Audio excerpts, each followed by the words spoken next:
Have you ever noticed that the moment you sit down to meditate, instead of calm, you're swarmed by restless thoughts? Have you ever questioned why your attempt to find peace seems to awaken chaos instead? Welcome back to the channel. Today, we're unpacking a paradox many spiritual seekers encounter but few understand, why the mind becomes noisier just when you try to quiet it. It's one of the great ironies of spiritual practice. You assume that closing your eyes and chanting a sacred mantra should bring serenity, but what floods in instead? 1,000 images, random memories, worries, cravings, frustrations. Your mind becomes a battlefield. This isn't failure. This isn't a sign that you're doing it wrong. In fact, it's the first real sign that you're doing it right. Let me put it this way. Imagine a room that hasn't been cleaned in years. On the surface, it might not look so bad. But the moment you pick up a broom, the dust begins to rise, making the room feel dirtier than ever. That dust was always there, you just didn't notice it until you started to clean. That's what meditation does to the mind. It doesn't make you more chaotic, it reveals the chaos that was already there. This is not a flaw in your practice. This is the practice. Our minds are filled with what the Buddhist tradition calls various mental waves, fluctuations, illusions. They're there all day, every day, but you only become aware of them when you try to still the waters. And that's when the real work begins.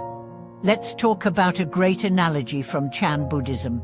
They say that true spiritual work is not polishing a mirror to see a perfect reflection. It's sitting in front of that mirror long enough to see all your masks fall away. The restlessness, the anxiety, the sudden flood of thoughts, that's the mirror doing its job. One monk put it this way: you're not disturbed because you're meditating. You're disturbed because you've stopped distracting yourself. Let that sink in. In modern life, we are constantly stimulated, scrolling through phones, talking, working, watching. The moment we hit pause, our suppressed thoughts bubble up like steam. That's not a breakdown. That's the first layer of breakthrough. You are finally listening to yourself. So what do you do when the noise gets louder? You observe it. You witness the thoughts without judgment. You treat them not as enemies, but as messengers. Each restless idea is a reflection of an internal attachment, an unmet need, an old wound. And here's the secret: if you can sit with them long enough, without pushing them away, they begin to dissolve. The mind, left alone without resistance, eventually settles like a pond after a storm.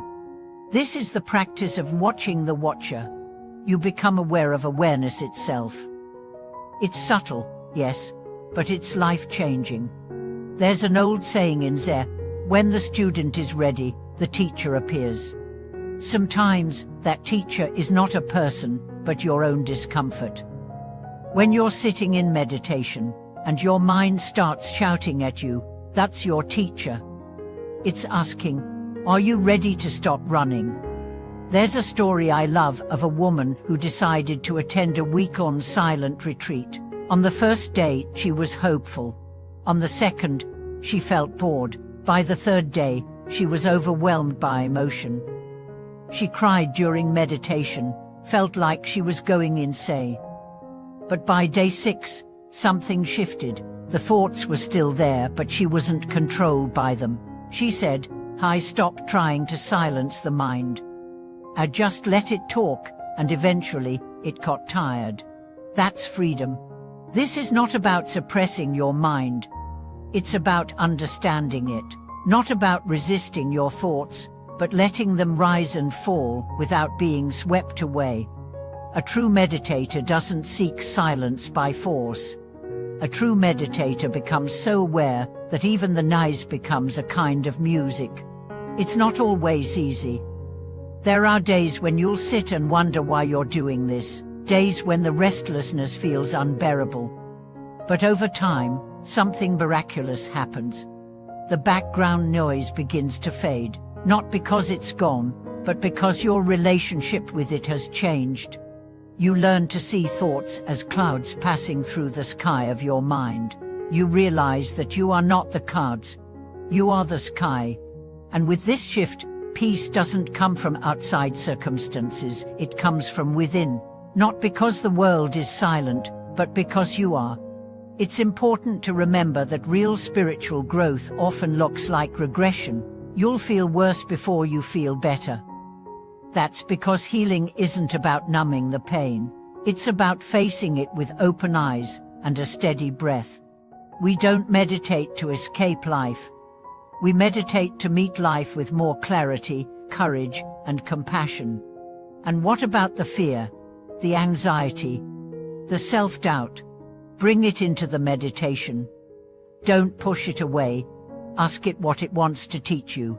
Listen, be curious, be gentle. A great master once said, don't try to be calm, try to be present. Calmness is the result, not the goal. That presence, that awareness, is the foundation of everything. And now, I want to share a personal moment. A few years ago, I was going through a rough period. Work was overwhelming, relationships were fraying. Every attempt to meditate felt like torture. My mind wouldn't stop racing. But I kept showing up. Every morning, even for 5 minutes, I sat. And slowly, something shifted. Not all at once, but like the seasons changing gradually, subtly. One morning, I realized I wasn't fighting anymore. I was simply breathing. And that breath was enough. That's when I understood meditation is not about achieving a state. It's about making space. Space for the noise, space for the silence, space for you. If you've ever felt like giving up on your practice, don't. What you're experiencing is not a breakdown, it's a clearing, a realignment, a coming home to yourself. You are not your restlessness. You are not your fears. You are the awareness that holds them all. So the next time you sit and your mind becomes louder, smile. That's the sound of your awakening. Thank you for watching this video. If this helped you understand your journey a little more deeply, please like, subscribe, and share your experiences in the comments below. Your presence and your voice matter here. And remember, don't try to silence the mind. Just learn to listen. In that listening, you'll find the stillness you've been searching for all along.